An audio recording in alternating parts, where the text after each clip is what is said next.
Bharat 30 trillion dollar की अर्थव्यवस्था बनने का जो लक्ष्य रखा है कि 2047 तक भारत की अर्थव्यवस्था 30 ट्रिलियन डॉलर होगी, भारत विकसित राष्ट्रों में शामिल होगा।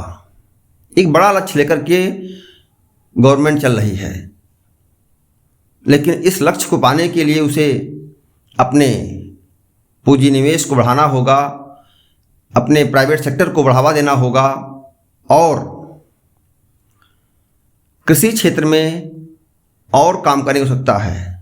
क्योंकि भारत में कृषि अगर अच्छी है तो विकास दर अच्छी है, कृषि गड़बड़ाती है तो भारत की अर्थव्यवस्था डमाडोल होती है। तो कृषि क्षेत्र में सरकार को निवेश करने की आवश्यकता है, लेकिन कृषि क्षेत्र को किसी विदेश के लिए मत खोले जो अमेरिका चाहता है। विश्व बैंक रिपोर्ट में भी कहा गया है कि भारत की वृद्धि दर पूरे विश्व के लिए एक इंजन साबित हो रही है, यानी पूरे देश विश्व की अर्थव्यवस्था को बढ़ाने में मददगार हो रही है। भारत की अर्थव्यवस्था में सुधार हुआ है। ये कहीं ना कहीं से जो हमारे नियम थे और हमारी जो नौकरशाही थी, उन दोनों ने जटिल कर रखा था।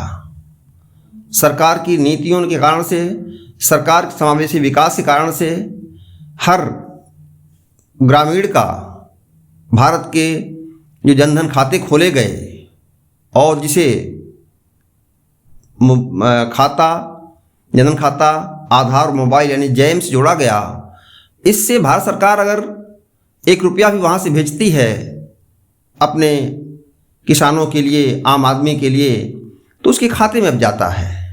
आप उदाहरण लें किसान निधि का, साल में 6,000 सरकार किसानों को दे रही है, उसके खाते में जा रहा है। अगर यही खाता ना होता तो बिचौलियापन बढ़ जाता।